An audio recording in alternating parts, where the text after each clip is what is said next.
इस कहानी में हमें दिखाया जाता है कि एक खतरनाक वायरस फैलने की वजह से पूरी दुनिया के सभी इंसान ज़ॉम्बी में बदल चुके हैं।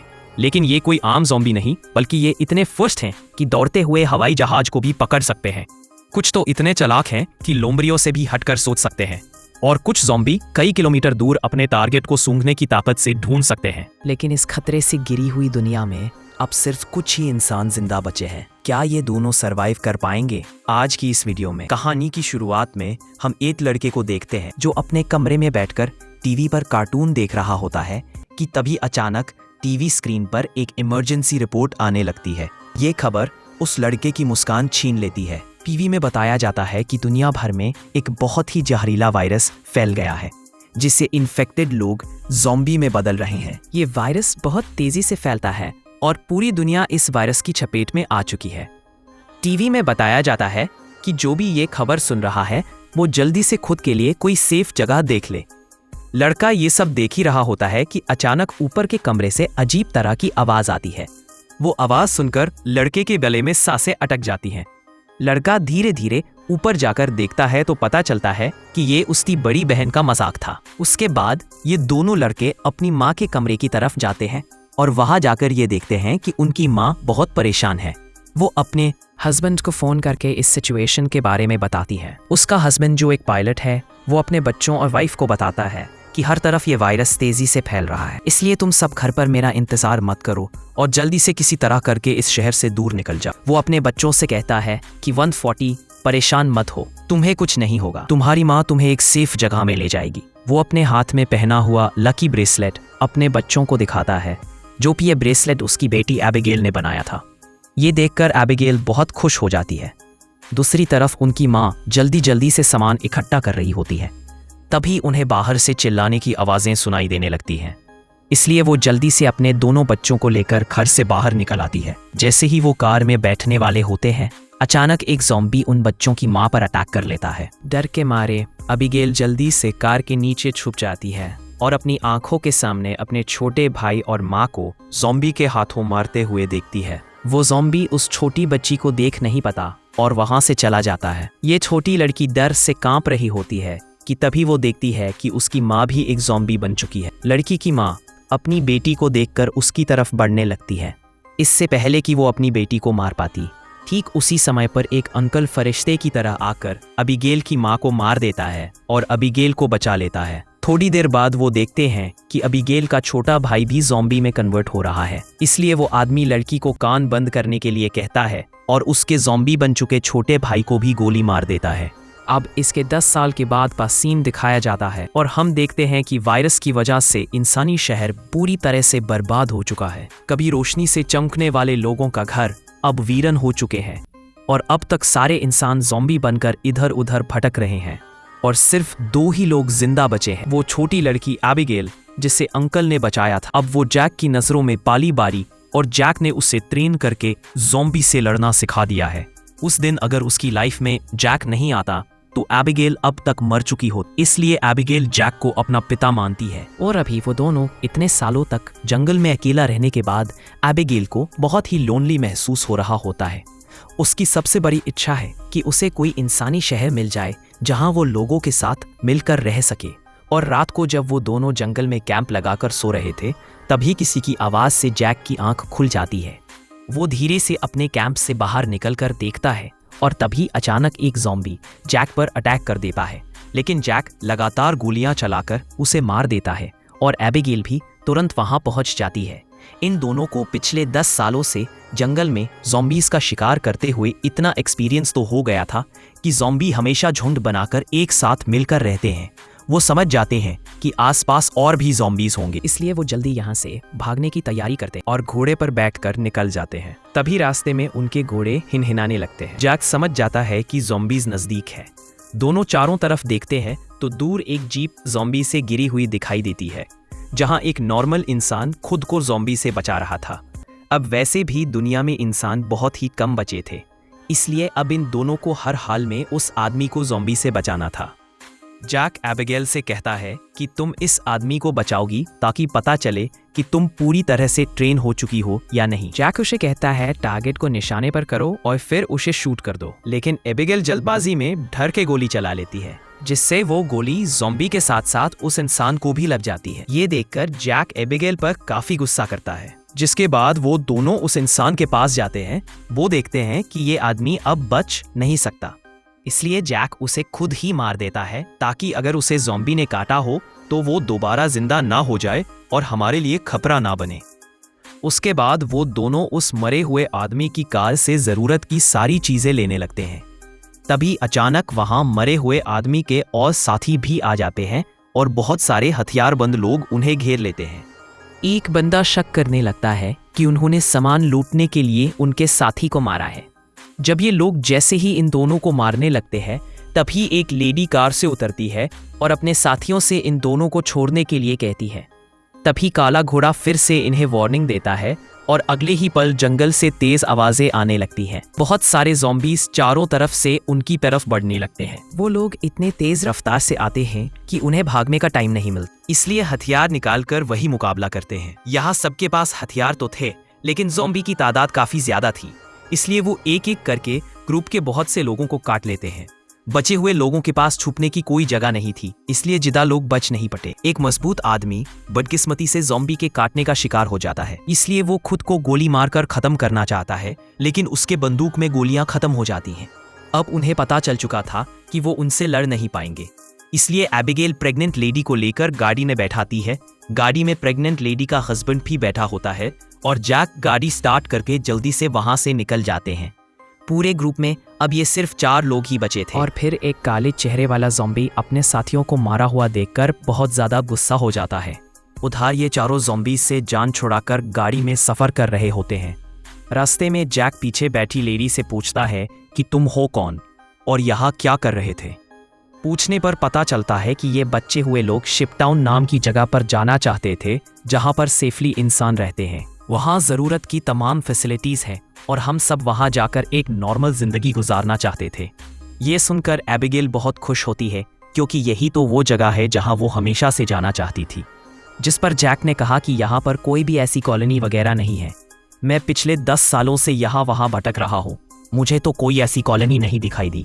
तभी अचानक बीच रास्ते में उनकी गाड़ी खराब हो जाती है और इस दौरान प्रेग्नेंट लेडी का हस्बैंड थोड़ा लंबा सांस लेकर बाहर निकलता है, क्योंकि वो एक मैकेनिक होता है और वो इसे ठीक कर सकता है, लेकिन टूल्स ना होने की वजह से गाड़ी ठीक नहीं हो पाती। इसीलिए ये लोग निराश हो कि गाड़ी को यहीं पर छोड़कर पैदल सफर करने लगते हैं। कई किलोमीटर सफर करने के बाद वो लोग एक वीरन सोसाइटी में पहुंच जाते हैं। यहाँ की बिल्डिंग्स अभी भी खड़ी हैं, लेकिन हर तरफ मौत की शांति छाई हुई है। ये लोग सबसे पहले इस जगह की अच्छी तरह से जांच करते हैं। जब उन्हें कोई खतरा महसूस नहीं होता तो ये लोग रात यहाँ गुजरने का फैसला करते हैं। रात को वो लोग खाना पकाते हैं। एबिगेल शिपटाउन नाम के उस जगह पर जाने के लिए बहुत बेताब थी। वो उस प्रेग्नेंट औरत से उस जगह के बारे में बात करने लगती है, लेकिन प्रेग्नेंट औरत उसे बताती है कि पहले से उस शिपटाउन में रहने वाले लोगों के साथ फोन पर कांटेक्ट हो चुका है। वो एक बहुत ही खूबसूरत जगह है जहां हम आज़ादी से रह सकते हैं। ये बातें सुनकर एबिगेल की आंखों में चमक उठती है। दूसरी तरफ जैक बाहर चारों तरफ जाल बिछा देता है ताकि अगर वो लोग सो भी जाएं तो खतरा करीब होने पर तुरंत पता चले। जैक अंदर आकर एक मैप निकालता है और सबको समझाता है कि वो मैग और डेविड को कुछ दूर तक पहुंचाएगा और उसके बाद दोनों अलग अलग रास्ते पर चले जाएंगे। लेकिन एबिगेल जैक के इस फैसले से खुश नहीं थी। वो जैक के पास जाकर उससे बहस करती है कि डेविड अपनी प्रेग्नेंट वाइफ को उस जगह तक सेफली नहीं पहुंचा पाएगा, इसलिए हमें उनके साथ चलना चाहिए। फिर जैक कहता है हमें समझदारी से काम लेना चाहिए। देखो, जहां लोग ज्यादा होते हैं वहां पर खतरा भी ज्यादा होता है। लेकिन एबिगेल जैक के इस फैसले से नाराज होकर चली जाती है। हालांकि दोनों को ये नहीं पता होता कि वो काले चेहरे वाला ज़ॉम्बी उनकी गाड़ी को सूंघते हुए वहां तक पहुंच जाता है। अगली सुबह एबिगेल बैठकर अपने बचपन की फोटो देख रही होती है कि अचानक नीचे पेड़ों से सरसराहटे की आवाज आती है। वो समझ जाती है कि ज़ॉम्बी अंदर आ गए हैं और सबको वार्निंग देने के लिए नीचे दौड़कर जाती है कि तभी रास्ते में एक ज़ॉम्बी उसके पीछे लग जाता है। फिर एबिगेल खुद को बचाते हुए ऊपर सीढ़ियों पर चढ़ने लगती है और पीछा करने वाले ज़ॉम्बी को झटका देते हुए नीचे गिरा देती है।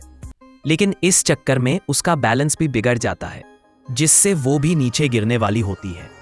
लेकिन तभी जैक वक्त पर आकर उसे बचा लेता है। थोड़ी देर बाद काले चेहरे वाला ज़ॉम्बी अपने साथियों के साथ वहां पहुंच जाता है क्योंकि उसे पता चल जाता है कि उनका साथी कहां पर मरा है। लेकिन वो पहले से बिछाई गई जाल में फंस जाते हैं जिसमें काफी सारे ज़ॉम्बीज मारे जाते हैं।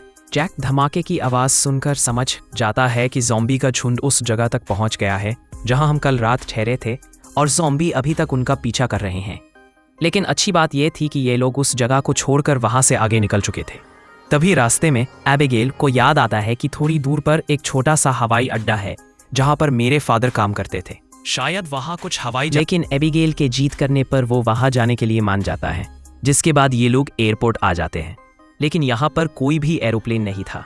फिर एबिगेल उदास हो जाती है। उसके बाद जब वो लोग वहाँ पर एक छोटे से गैराज में पहुँचते हैं तो गैराज का दरवाज़ा खोलते ही लकीली वहाँ उन्हें एक छोटा एरोप्लेन मिल जाता है। ये देखकर ये लोग बहुत खुश हो जाते हैं क्योंकि अब उनका शिप टाउन तक पहुँचने का रास्ता आसान हो गया। लेकिन ये हवाई जहाज बहुत दिनों से इस्तेमाल नहीं हुआ था, इसलिए मैकेनिक डेविड कहता है कि उसे ठीक करने की ज़रूरत है। ज़्यादा नहीं, मैं उसे 5 मिनट के अंदर ठीक कर दूंगा। जब तक डेविड एरोप्लेन को ठीक करता तब तक जैक और एबिगेल एयरपोर्ट में कुछ काम की चीजें ढूंढने लग जाते हैं। तभी अचानक डेविड दूरबीन से देखता है कि दूर से बहुत सारे ज़ॉम्बीज उनके तरफ आ रहे हैं जो बहुत जल्द एरोप्लेन तक पहुंच जाएंगे। वो लोग दौड़कर आते हैं और उन दोनों को वार्न करते हैं कि हमें जल्दी से एरोप्लेन को स्टार्ट करना होगा, नहीं तो ज़ॉम्बीज यहां आ जाएंगे। एबिगेल पायलट की सीट पर बैठ जाती है और वहां पर मौजूद बुक्स को रीड करती है। और फिर ज़ॉम्बीज पास आ रहे थे। तभी जैक ज़ॉम्बीज को शूट करके उन्हें रोकने की कोशिश करता है। एबिगेल जैसे तैसे एरोप्लेन को स्टार्ट कर लेती है, लेकिन तब तक बहुत देर हो चुकी थी। वहां बहुत सारे ज़ॉम्बीज रनवे तक पहुंच जाते हैं। उनकी रफ्तार काफ़ी तेज थी और उनमें से एक ज़ॉम्बी एरोप्लेन के दरवाजे तक पहुंच भी जाता है। लेकिन जैक उसे गोली मारकर एरोप्लेन को यूज छुड़ा लेता है और एबिगेल जहाज के कंट्रोल को समझ जाती है। इस तरह से ये लोग जहाज को टेक ऑफ कर लेते हैं।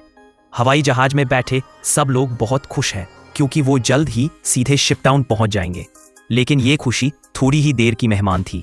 जैसे ही ये लोग थोड़ा सा आगे गए तो अचानक जहाज के इंजन में से धुआं निकलने लगा क्योंकि ये जहाज पिछले 10 सालों से हवा में सफर नहीं कर पाया था। इसीलिए इसका इंजन ब्लास्ट हो जाता है और प्लेन नीचे की तरफ जाने लगता है। जैक समझदारी से काम लेते हुए एरोप्लेन का एक पेड़ में क्रैश लैंड करता है, जिससे उन्हें थोड़े बहुत चोट तो आ जाते हैं पर इनकी जान बच जाती है।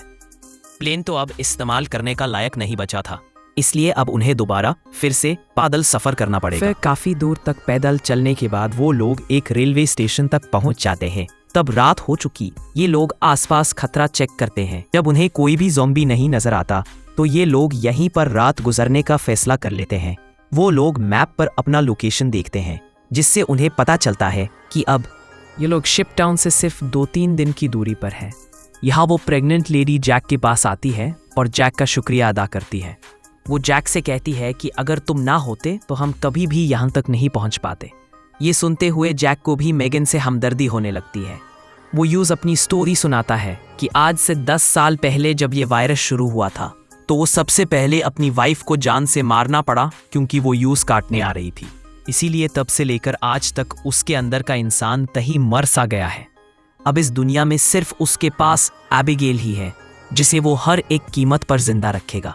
जिसे सुनकर वो प्रेग्नेंट औरत बहुत खुश हो जाती है। दूसरी तरफ हम देखते हैं कि मेगन का हस्बैंड डेविड अपने सर पर गन रखकर खुद को मारने की कोशिश करता है। दरअसल उसके पैर में एक ज़ॉम्बी ने काट लिया था, लेकिन अभी तक डेविड ज़ॉम्बी नहीं बना था क्योंकि वो घाव बहुत ही छोटी है। इसीलिए उसके ज़ॉम्बी बनने की रफ्तार काफी स्लो चल रही है। अब उसने फैसला किया कि वो अपनी वाइफ मेगन को इस शिप टाउन तक पहुंचाकर खुद को उससे दूर कर लेगा। अगली सुबह ये चारों फिर से अपना सफर जारी रखते हैं। तब रास्ते में जैक को डेविड की हरकतें कुछ अजीब लगने लगती हैं। जैक समझ गया कि ये इन्फेक्टेड है, इसीलिए वो यूज पकड़कर एक खाली जगह में ले जाता है जहां उसकी वाइफ और एबिगेल नजर नहीं आती। वो डेविड की पात को ऊपर करता है और उसे ज़ॉम्बी का पाटा हुआ निशान नजर आ जाता है। अब जैक को ये बात कंफर्म हो चुकी, जल्द ही ज़ॉम्बी बनने वाला था। जैक उसे बोलता है, बताओ तुम खुद अपनी जिंदगी खत्म करना पसंद करोगे या मैं तुम्हें मार दूं? डेविड कहता है, मैं किसी को भी नुकसान नहीं पहुंचाऊंगा और अगर ऐसी हालत आई तो मैं खुद को ही शूट कर लूंगा। इसलिए जैक उसे छोड़ देता है। रात धीरे धीरे गहरी होती है और आगे उनके सामने एक पुराना अधूरा घर चमकता नजर आता है। जैक अपनी बंदूक तान कर धीरे धीरे अंदर बढ़ने लगता है। कभी एक तेज रोशनी उन पे पड़ती है और स्पीकर के जरिए एक घनिष्ठ आवाज आती है, अपनी वेपन्स नीचे रखो वरना तुम्हें गोलियों से छालनी कर दिया जाएगा। अब जैक और एबिगेल समझ जाते हैं कि अंदर कोई इंसान ही है। एबिगेल आगे बढ़ती है और कहते हुए, हम यहाँ किसी को नुकसान पहुंचाने नहीं आए हैं, बस मदद चाहिए। तभी घर का मालिक बाहर आता है एक गहरी कॉन्फिडेंट आवाज के साथ, तुम लोगों को यहाँ ढेर सारा खाना और सुरक्षित रात गुजारने का मौका मिलेगा। ये धीरे धीरे घर के अंदर ले जाता है। घर के अंदर एंटर करते ही वो सबको वेलकम करता है और कहता है, मैं एक साइंटिस्ट हूँ, मैं यहाँ अकेला रहता हूँ। अगर मैं चाहूँ तो यहाँ से जा सकता था, मगर ऐसी जगहों पर रिसर्च करना मेरे लिए ज्यादा आसान है।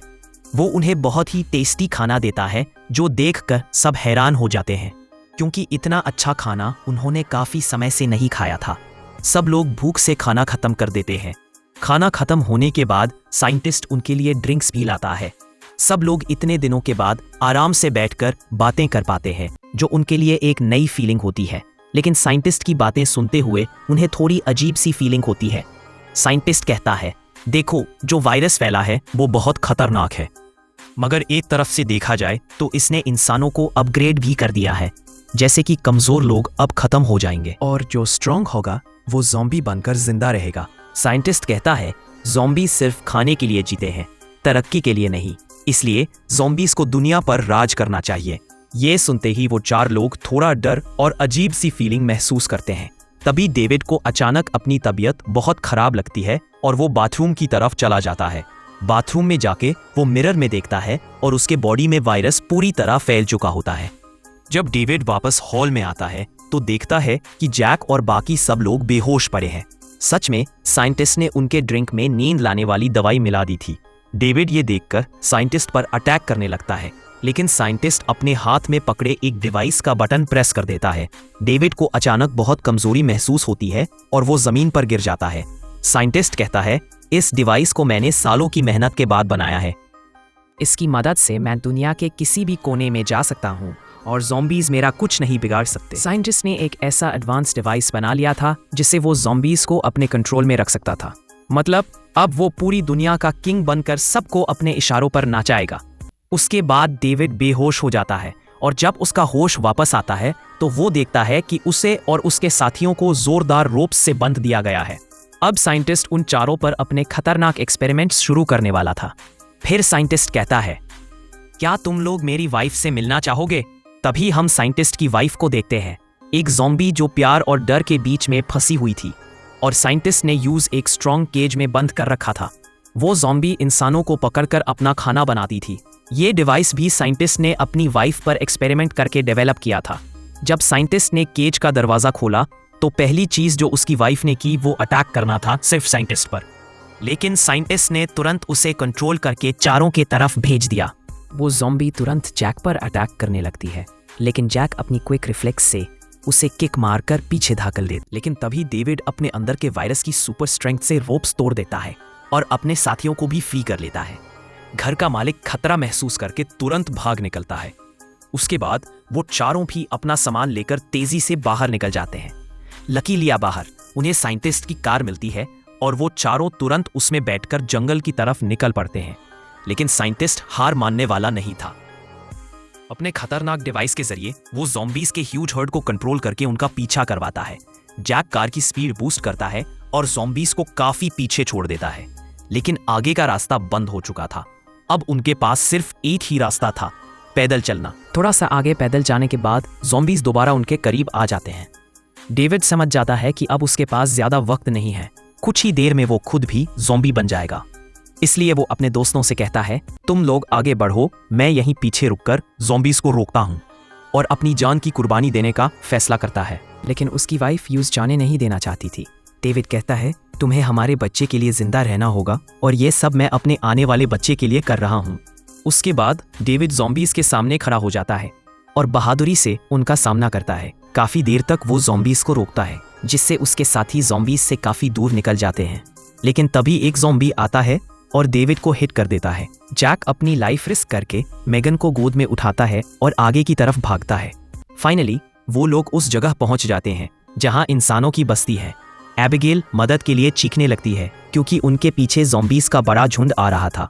ऊपर टावर पर 2 गार्ड्स ने उन्हें देख लिया और स्नाइपर राइफल से ज़ॉम्बीज़ को शूट करके उनको कवर देने लगे। जल्दी ही उनके लिए एक बोट भेजी जाती है और ये तीनों उस बोट में बैठकर शिप्टा टाउन के अंदर सेफ पहुंच जाते हैं। लेकिन एक काले चेहरे वाला ज़ॉम्बी अभी भी उनका पीछा कर रहा अपने साथियों को आगे बढ़ने से रोकता है क्योंकि आगे पानी का रास्ता है और वो उसे पार नहीं कर सकते थे। दूसरी तरफ मैगन की डिलीवरी होने वाली थी और उसे तुरंत इलाज की ज़रूरत थी। अच्छी बात यह है कि यहाँ डॉक्टर और हॉस्पिटल की फैसिलिटीज़ भी मौजूद थी।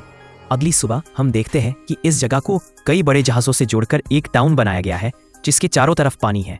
जैक एबिगेल से कहता है अब हमें यहाँ से निकलना चाहिए, लेकिन एबिगेल ने यहाँ रहने का फैसला कर लिया। उसे लोगों के बीच रहने में बहुत मज़ा आ रहा था। इसी बात पर दोनों में काफ़ी झगड़ा होता है। तभी एक डॉक्टर आती है और बताती है मैगन ने एक बेटी को जन्म दिया है, लेकिन खून ज़्यादा बहने की वजह से शायद वो ज़्यादा दिन नहीं जी पाएगी। ये सुनकर जैक का दिल दुखी हो जाता है। वो तुरंत हॉस्पिटल के कमरे में जाता है। मैगन बहुत कमज़ोर हो चुकी है और अपनी बेटी को जैक के हवाले करना चाहती है। वो चाहती है कि वो भी एबिगेल की तरह बड़ी हो। जैक को अपनी मारी हुई वाइफ की याद आ जाती है और मैगन की बेटी को अपने पास रखने के लिए तैयार हो जाता है। इधर एबिगेल एक हैंडसम लड़के के साथ एंजॉय कर रही होती है। उसने कभी सोचा भी नहीं था कि इतने सारे लोग एक साथ बैठकर शराब पी सकते हैं और खूबसूरत म्यूजिक पर जमकर नाच गा सकते हैं। इसलिए उसका यहीं रुकने का इरादा और भी पक्का हो जाता है। थोड़ी देर बाद एबिगेल उस हैंडसम लड़के को चुपके से एक कैबिन में जाते हुए देख लेती है। उसे देखकर वो भी अंदर चले जाती है। वहां पहुंचकर वो देखती है कि ये कैबिन पूरी तरह से तारों और बॉम्ब से भरा हुआ है। वहां एक वायरलेस स्विच भी लटका हुआ होता है। जैसे ही वो उस स्विच को टच करती है तभी वो लड़का भाग कर आता है और बताता है हमने शिप टाउन के नीचे बॉम्ब्स लगा दिए हैं। अगर कभी ये जगह खतरे में पड़ती है तो लोग इस रास्ते से भागकर बाहर आ जाएंगे और ये जगह उड़ा दी जाएगी। लेकिन दोनों को अभी ये समझ बिल्कुल भी अंदाज़ा नहीं होता था कि ये दिन इतनी जल्दी आ जाएगा। टेस्ट गुस्से में वहां तक भी पहुंच जाता है। वो देखता है कि इन लोगों ने बहुत सारे ज़ॉम्बीज़ को मार दिया है जिनके सहारे वो इस दुनिया पर राज करना चाहता था। अपने कंट्रोल डिवाइस के जरिए वो उस काले चेहरे वाले ज़ॉम्बी 1150S राजा को अपने कंट्रोल में कर लेता है। साइंटिस्ट की मदद से शिप टाउन के नीचे का पानी अब उनको बचा नहीं सकता था। बहुत सारे ज़ॉम्बीज़ पानी के नीचे से उन शिप्स पर पहुंच जाते हैं और लोगों पर अचानक अटैक कर देते हैं, जिसमें से काफ़ी लोग मार जाते हैं। लोगों के बीच हलचल मच जाती है। इधर जैक को भी ये बात पता चल जाती है कि ज़ॉम्बीज़ ने अटैक कर दिया है। जैक को एबिगेल की टेंशन होने लगती है और वो उस ढूंढने लगता है। वो ज़ॉम्बीज़ को मारते हुए आगे बढ़ता है और आखिरकार एबिगेल को ढूंढ निकालता है। दूसरी तरफ साइंटिस्ट भी शिप पर पहुंच जाता है। अब एबिगेल को पंच मार के नीचे गिरा दिया जाता है। ये देखकर जैक गुस्से में आता है और साइंटिस्ट की तरफ दौड़ता है, लेकिन तभी एक ज़ॉम्बी बीच में आकर उसको धक्का देकर नीचे टैंक में गिरा देता है। वहां साइंटिस्ट भी पहुंच जाता है और जैक से बदला लेना चाहता है। वो जैक को लात मारकर गिरा देता है, लेकिन जैक को पता था कि साइंटिस्ट से सीधा लड़ना फजूल है। इसलिए वो साइंटिस्ट पर चढ़ाई करता है और उसके हाथ में लगे कंट्रोल डिवाइस को दीवार से मार के तोड़ देता है। अब साइंटिस्ट के पास ज़ॉम्बीज़ को कंट्रोल करने की पावर नहीं रही। उसके बाद वो बूढ़ा साइंटिस्ट खुद ज़ॉम्बीज़ का शिकार बन जाता है। अच्छी बात ये थी कि इस कैंप में पहले से ही एस्केप का रास्ता बना हुआ था। बहुत सारे बचे हुए लोग सुरंग के रास्ते नदी के दूसरे किनारे पर पहुंच जाते हैं। जब वो बॉम्ब चालू करने वाले होते हैं तब वो हैंडसम लड़का बटन नहीं दबाता, क्योंकि एबिगेल अभी भी शिप पर है। अब जैक और एबिगेल बाहर की तरफ भागने लगते हैं। वो समझ जाती है कि ये ज़ॉम्बी उसके पापा हैं, लेकिन अब वो इंसान नहीं बल्कि फुल ऑन ज़ॉम्बी बन चुका था। जैक तुरंत उसका हाथ पकड़कर फोर्सफुली खींचकर भागने को कहता है। वो हैंडसम लड़का दोनों को भागते देखते ही वायरलेस रिमोट का बटन दबा देता है और पूरा शिप टाउन एक ही ब्लास्ट में राख में बदल जाता है। लेकिन ये बैटल यही खत्म नहीं हुई थी। कैंप का सरदार अपनी गर्दन पकड़कर आता है, क्योंकि ज़ॉम्बी ने उसे फाइट के दौरान काटा था। वायरस के फैलने से पहले ही काले चेहरे वाले ज़ॉम्बी ने उस पर अटैक कर दिया था। हार की बात यह थी कि ज़ॉम्बी राजा भी ब्लास्ट से बच गया था।